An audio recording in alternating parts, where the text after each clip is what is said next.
बनाने के लिए माँ फातिमा रदी अल्लाहु अन्हा बहुत ही मसरूफ थी। आटा गूंथने और दीगर तैयारियों में लगी हुई थी क्योंकि सुबह ही सारे काम पूरे करने थे। दूसरी तरफ 8-10 साल के मासूम से दो भाई अपना खेल छोड़कर माँ के पास आ गए। उनके मासूम लहजे में एक सवाल था, अम्मा तुम्हें याद नहीं, आज ईद है, जरा बाहर आकर देखो तो सही। मोहल्ले के लड़के लड़कियां नए नए कपड़े पहनकर कितना खुश हो रहे हैं और हम दोनों ने तो अभी तक नए कपड़े भी नहीं पहने। क्या इसका मतलब यह है कि हम आज ईद नहीं मनाएंगे? थोड़ी देर बाद वे फिर कहने लगे, अम्मा जल्दी से हमारे नए कपड़े पहना दो, हम भी उनके साथ खेलते खेलते ईदगाह जाना चाहते हैं। जब अब्बू आएंगे तो उन्हें हमारे साथ भेज देना, हम उनके साथ वापस लौट आएंगे। माँ ने बच्चों के सिर पर मोहब्बत भरा हाथ फेरा, उनके माथे को चूमा और बोली, अभी ईदगाह जाने में काफी वक्त है बेटा, तुम लोग बाहर जाकर थोड़ा घूम फिर आओ, फिर मैं तुम्हें नए कपड़े पहना दूंगी। हो सकता है तब तक तुम्हारे अब्बू भी आ जाएं, शायद वह तुम्हारे लिए नए कपड़े लेकर आएं, तब मैं तुम्हें नए कपड़े पहना दूंगी और तुम अपने अब्बू के साथ ईदगाह चले जाना। अब जाओ बेटा, बाहर जाकर थोड़ा खेलो, इस बीच मैं अपने काम निपटा लूं। दोनों भाई बोले, जी अम्मा। फिर छोटा भाई अचानक सवाल करने लगा, अम्मा क्या अब्बू हमारे लिए नए कपड़े लेने गए हैं? माँ ने दोनों बच्चों को अपने गले से लगा लिया, उनके माथे पर प्यार से चूमा और अपने दिल के आंसू पोंछते हुए हंसकर कहा, हाँ बेटा तुम्हारे लिए नए कपड़े आएंगे, तुम्हें जरूर पहनाऊंगी, अब तुम लोग बाहर जाकर खेलो, सब ठीक हो जाएगा। माँ ने अपने रब पर यकीन करके अपने बच्चों को दिलासा दिया। दोनों भाई खुशी खुशी बाहर चले गए। माँ ने अपने आंचल से आंसू पोंछे और मजबूरी में अपने काम में दोबारा मशगूल हो गई। कुछ देर बाद दोनों भाई फिर रोते हुए घर लौट आए। उन्होंने कहा, अम्मा वे लोग हमें अपने नए कपड़े दिखाकर चिढ़ा रहे हैं। वे कहते हैं, देखो तुम्हारे पास हमारे जैसे नए कपड़े नहीं हैं, अगर होते तो तुम इन्हें जरूर पहनते। वे कहते हैं कि हमारे अब्बू कैसे हैं जो ईद के दिन भी हमारे लिए नए कपड़े नहीं लाए। वे हमें ईदगाह चलने को कह रहे हैं और बोल रहे हैं जल्दी से नए कपड़े पहनकर आओ, अगर आना है। वे खजूर के पेड़ के नीचे खड़े हैं और तब तक हमारा इंतजार करेंगे जब तक हम नए कपड़े पहनकर उनके साथ न चले। अम्मा अब्बू अभी तक क्यों नहीं आए? अम्मी हमें जल्दी से नए कपड़े पहना दो ताकि हम आपके साथ ईदगाह जा सकें। मासूम बच्चों की इस गुजारिश को सुनकर अम्मी अपने जज्बातों पर काबू नहीं रख सकी। आंसू रोकना उनके लिए बड़ा मुश्किल हो गया, लेकिन बच्चे अम्मी को मजबूती से गले लगाकर खामोशी से उनकी ओर देख रहे थे। सब्र खो चुकी अम्मी अपने बच्चों को अपने सीने से लगाकर सिसक सिसक कर रोने लगी। कुछ ही पल में खुद को संभालते हुए अम्मी ने आंसू पोंछे और चेहरे पर जबरन एक हल्की मुस्कान लाते हुए बोली, अभी ईदगाह जाने का वक्त नहीं हुआ है। बेटा तुम लोग इतनी जल्दी क्यों कर रहे हो? नमाज के लिए अभी काफी वक्त है। इस दौरान बाहर जाकर थोड़ा घूम फिर आओ और देखो तुम्हारे अब्बू कहाँ हैं, उन्हें ढूंढ कर ले आओ। तब तक मैं अपना बाकी काम निपटा लेती हूँ, थोड़ा सा ही काम बचा है। अगर तुम्हारे अब्बू नए कपड़े लाते हैं तो मैं तुम्हें बहुत खूबसूरती से तैयार कर दूंगी, फिर तुम मिठाई खाकर अपने अब्बू के साथ ईदगाह जाओगे, ठीक है? दोनों भाइयों ने कहा, जी अम्मी। अम्मी ने अपने दिल को मजबूत करते हुए बच्चों को तसल्ली दी, लेकिन जैसे ही उन्होंने बच्चों के मासूम चेहरों की तरफ देखा, उनकी आंखों में आंसुओं का सैलाब उमड़ पड़ा। बच्चों को अपनी हालत का अंदाजा न हो, इस डर से अम्मी एक कमरे से दूसरे कमरे में जाती रहीं। इधर दोनों मासूम भाई परेशान होकर अम्मी अम्मी कहते हुए अम्मी के पास आए। उन्होंने कहा, अम्मी हम अब्बू को ढूंढने जा रहे हैं। अम्मी ने रूंधे गले से कहा, हाँ जाओ। उनकी आवाज में छुपा दर्द बच्चे समझ नहीं सके। बड़े भाई ने अफसोस जताते हुए कहा, अब्बू कहाँ होंगे? छोटे भाई ने बड़े भाई से पूछा, अब्बू कहाँ गए? बड़े भाई ने जवाब दिया, पता नहीं, चलो इधर उधर ढूंढते हैं। छोटे भाई के कंधे पर हाथ रखते हुए दोनों भाई अब्बू की तलाश में निकल पड़े। इधर अम्मी अपने दिल का दर्द कम करने का कोई रास्ता नहीं पा रही थी। उनकी बेचैनी और बढ़ गई। वह सोचने लगी, मैं अपने मासूम बच्चों को कैसे बताऊं कि आज उन्हें नए कपड़े पहनाने की सामर्थ्य हमारे पास नहीं है, फिर भी उन्हें कैसे तसल्ली दूं? और आज तो ईद का दिन है, वे मेरी बात क्यों मानेंगे? या अल्लाह तुम्हारे अलावा कोई सहारा नहीं। ईद के लिए जो मिठाई बनाई है वह भी कई दिनों तक थोड़ा थोड़ा गेहूं बचाकर तैयार की है, उसी से हलवा और रोटी बनाई है, लेकिन नए कपड़े कहां से लाऊं? या अल्लाह ये बोझ क्यों डाल दिया इस अम्मी के सिर पर? तुम तो सबकी हालत जानते हो, मैं इन मासूम बच्चों को कैसे समझाऊं? या अल्लाह तुम रहमदिल और सर्वशक्तिमान हो, झूठ बोलना गुनाह है, यह जानते हुए भी मैं अपने बच्चों को झूठे दिलासे और उम्मीद देकर बहला रही हूँ, लेकिन अब मैं क्या करूँ ये तो बता दो। हे अल्लाह तुम मुझे रास्ता दिखाओ, तुम मेरे गरीब पति की हालत जानते हो, तुम गरीबों के हालात से वाकिफ हो, हे रहमान हे रहीम। यह कहते कहते माँ रसोई में चली गईं और जोर जोर से चक्की चलाने लगी। चक्की के घुर्र घुर्र की आवाज के साथ उनके दिल का दर्द भी बाहर आने लगा। आंसू पोंछते हुए भले ही मिठाई बनाने का काम तेजी से चल रहा था, लेकिन जैसे ही यह काम पूरा होने को आया, एक और मुश्किल सामने खड़ी हो गई। तभी अम्मा अम्मा कहते हुए दो मासूम बच्चे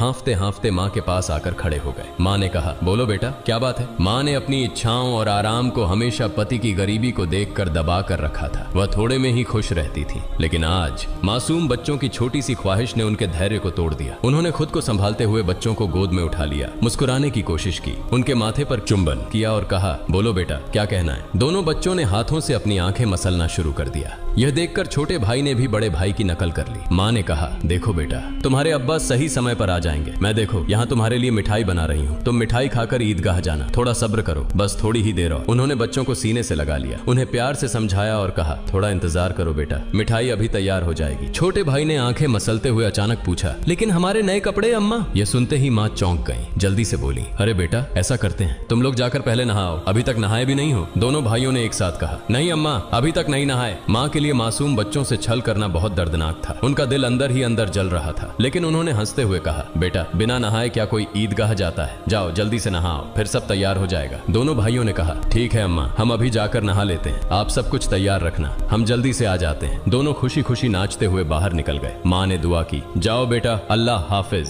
बच्चे तो चले गए, लेकिन माँ के दिल में चिंता और गहरी हो गई, उनका दिल जैसे एक अथाह सागर में डूब रहा था। माँ सोचने लगी, जब वे वापस आएंगे और कहेंगे हमें नए कपड़े पहनाओ, हम ईदगाह जाएंगे, तब मैं क्या करूंगी। माँ का मन अब और नहीं संभल सका, उनकी आंखों से आंसू फूट पड़े। उन्होंने सजदे में गिरकर अल्लाह से दुआ की, हे अल्लाह तुम ही मेरा सहारा हो, तुम इस बेबस माँ की मदद करो, तुम मुझे इस स्थिति से बाहर निकालो। हे अल्लाह तुम्हारे अलावा मेरा कोई नहीं है, मुझे राहत दो, इस स्थिति से मुक्ति दो। इसके बाद माँ किसी उन्मादी की तरह बोलने लगी, हे अल्लाह तुम तो बच्चों की माँ का दिल समझते हो। 3 बार इन मासूम नासमझ बच्चों को बहला फुसलाकर मैंने किसी तरह संभाल लिया, लेकिन अब क्या करूं, अब क्या कहूं, तुम ही मुझे रास्ता दिखाओ। हे अल्लाह तुम ही मुझे सहारा दो, तुम सर्वशक्तिमान हो, तुम सब कर सकते हो। फिर उन्होंने जोर से चिल्लाते हुए कहा, तुम सब कर सकते हो अल्लाह, तुम सब कर सकते हो। उधर नहाने के बाद दोनों भाई खुशी खुशी हाथ में हाथ डाले घर की ओर चल पड़े। कुछ ही देर में दोनों भाई हंसते खेलते घर पहुंचे और जोर से आवाज देने लगे, अम्मा अम्मा हम आ गए अम्मा। लेकिन माँ की ओर से कोई जवाब नहीं आया। छोटा भाई बड़ी मासूमियत से अपने बड़े भाई की ओर देखने लगा और पूछा, भैया माँ बोल क्यों नहीं रही हैं? क्या माँ सो रही हैं? बड़ा भाई छोटे भाई को अपनी बाहों में लेकर उसे दिलासा देने लगा, रुको मैं देखता हूँ। जैसे ही बड़ा भाई माँ को जगाने के लिए हाथ बढ़ाने वाला था, उसी समय दरवाजे पर जोर से खटखटाने की आवाज आई।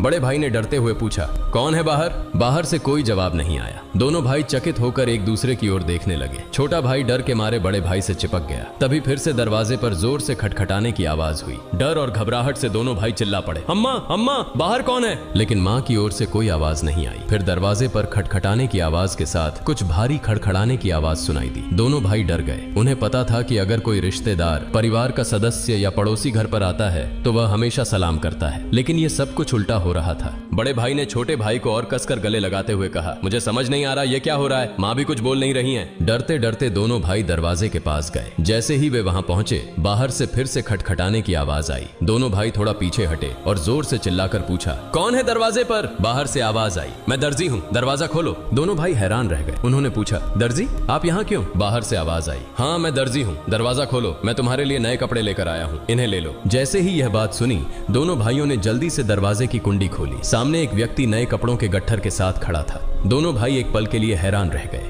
दर्जी ने कपड़े उनकी ओर बढ़ाए। बड़े भाई ने झटपट सारे कपड़े अपने हाथों में ले लिए और छोटे भाई का हाथ पकड़कर तेजी से दौड़ते हुए माँ के पास पहुंचा। उस समय माँ अब भी संभल नहीं पाई थी, वह गुपचुप आंसू बहा रही थी। दोनों भाई बोले, अम्मा अम्मा देखो, दर्जी हमारे लिए कितने सुंदर सुंदर नए कपड़े लेकर आया है, जल्दी से हमें कपड़े पहनाओ, हम ईदगाह जाएंगे। बड़े भाई की बात सुनते ही छोटा भाई भी चहकते हुए बोला, हाँ अम्मा जल्दी करो, अगर देर हो गई तो हमें नमाज का समय नहीं मिलेगा। माँ यह सुनकर हैरान रह गई। कुछ पल के लिए बच्चों की ओर देखा और उन्हें गले लगाकर फूट फूट कर रोने लगी। इसके तुरंत बाद उन्होंने बच्चों को छोड़ दिया और सीधे सजदे में गिर गईं। उन्होंने कहा, है अल्लाह तुम्हारी महानता को कौन समझ सकता है। उन्हें तुरंत समझ में आ गया कि जो व्यक्ति नए कपड़े लेकर दर्जी बनकर आया था वह वास्तव में दर्जी नहीं था, निश्चित ही वह अल्लाह के भेजे हुए फरिश्तों में से एक था। माँ सजदे से उठी और जल्दी से बच्चों से बोली, जाओ बेटा जाओ, उसे मेरा सलाम कह देना और कहना कि वह आज हमारे घर से विदा हो जाए। लेकिन बच्चों को यह बात याद ही नहीं रही। दोनों भाई नए कपड़े पाकर इतने खुश थे कि उनकी खुशी का ठिकाना नहीं रहा। माँ ने बच्चों को देख उनके सिर और पीठ पर हाथ फेरकर उन्हें गोद में लेकर प्यार किया और माथे पर चूमा। फिर हल्के से डांटते हुए कहा, बेटा क्या तुम अभी तक नहीं गए? दर्जी साहब को क्या लगेगा? वे सोचेंगे कि इस घर के लोग कितने बदतमीज हैं। मेहमान बाहर दरवाजे पर खड़ा है और तुम यहाँ मस्ती कर रहे हो। तुमने उसे भूल ही गए, यह तो बहुत बड़ा गलत व्यवहार है। तुरंत जाओ, उसे मेरा सलाम पहुंचाओ और कहना कि वह आज हमारे मेहमान बने। जाओ बेटा, उन्हें बैठक में आराम से बैठने के लिए कहो। बिना देरी किए दोनों भाई दरवाजे की ओर भागे, लेकिन तब तक दर्जी घोड़े पर सवार होकर घर से बहुत दूर निकल चुका था। दोनों भाई जोर से चिल्लाने लगे, दर्जी साहब, ओ दर्जी साहब, अम्मा ने आपको सलाम कहा है, जल्दी वापस आइए, आज आप हमारे घर दावत पर आइए, हम बैठक का दरवाजा खोल रहे हैं। लेकिन दूर से हवा के साथ जवाब आया, अपनी अम्मा और अब्बा को मेरा सलाम देना, किसी और समय मिलने आऊंगा, अस्सलामु अलैकुम। दोनों भाई दौड़ते हुए माँ के पास आए और सब कुछ बता दिया। बोले, दर्जी साहब ने तुम्हें और अब्बा को सलाम कहा है, वह घोड़े पर सवार होकर उस तरफ जा रहे हैं, जल्दी आओ। माँ, उन्हें देखोगी ना? जल्दी करो और खिड़की से देख लो। जल्दी आओ। माँ, अगर देर करोगी तो उन्हें फिर नहीं देख पाओगी। दर्जी साहब कितने खूबसूरत लगते हैं, आओ ना। माँ ने बच्चों की बात सुनकर खिड़की के पास आकर खड़ी हुई और बाहर की ओर देखा। उन्होंने देखा एक तेजस्वी पुरुष नजर आया। वह आकाश की ओर उड़ते जा रहे थे और उनके शरीर की चमक चारों ओर फैली हुई थी। उनकी रोशनी सूर्य की किरणों को भी फीका कर रही थी। मां तन्मय होकर यह सब देख रही थी। अचानक वह पुरुष घोड़े सहित कहीं अदृश्य हो गए। उन्हें अब और नहीं देखा जा सकता था। इतने में दोनों भाई जोर से चिल्लाकर बोले, अम्मा, अम्मा देखो, वो रहे अब्बा, दूर से आ रहे हैं। वह मां ने बच्चों को लेकर अंदर कमरे में ले गईं और उनके शरीर पर नए कपड़े पहनाने लगी। उसकी आंखों से खुशी के आंसू बह रहे थे। दोनों भाइयों ने हैरानी से पूछा, अम्मा, अम्मा, तुम क्यों रो रही हो? मां ने कहा, बेटा मैं क्यों रो रही हूं यह तुम अभी नहीं समझोगे। तुम्हारी उम्र अभी इतनी नहीं हुई है, लेकिन आज से यह बात याद रखना, एक पल के लिए भी अल्लाह ताला को भूलना मत। अल्लाह को हमेशा याद रखना। जो हमेशा अल्लाह को याद रखता है वह कभी भी मुसीबत में नहीं पड़ेगा। अगर तुम इस छोटी सी बात को हमेशा अपने दिल में बसा लोगे और जिंदगी भर अल्लाह को नहीं भूलोगे तो देखोगे कि अल्लाह हमेशा तुम्हारी मदद करेगा। वह कभी तुम्हें कठिनाइयों में नहीं डालेगा। माँ अपने बच्चों को यही नसीहत दे रही थी और साथ ही उन्हें नए कपड़े पहना रही थी। जब बच्चों को सजाने का काम पूरा हो गया तो मां ने सुरमे का डिब्बा लाकर छोटे बेटे की आंखों में सुरमा लगाया। बड़े बेटे की आंखों में सुरमा लगाते ही दरवाजे के बाहर से आवाज आई, अस्सलामु अलैकुम या फातिमा तुज जहरा। अंदर से हजरत फातिमा रज़ियल्लाहु ताला अन्हा ने जवाब दिया, वालेकुम अस्सलाम या अली करीमुल्लाह। छोटा बेटा दौड़कर बाहर गया और चिल्लाने लगा, अब्बा आ गए, अब्बा आ गए। बड़ा बेटा बाहर जाने ही वाला था, लेकिन मां ने उसे रोक लिया क्योंकि उसकी आंखों में सुरमा लगाना बाकी था। मां थोड़ी गुस्से में बोली,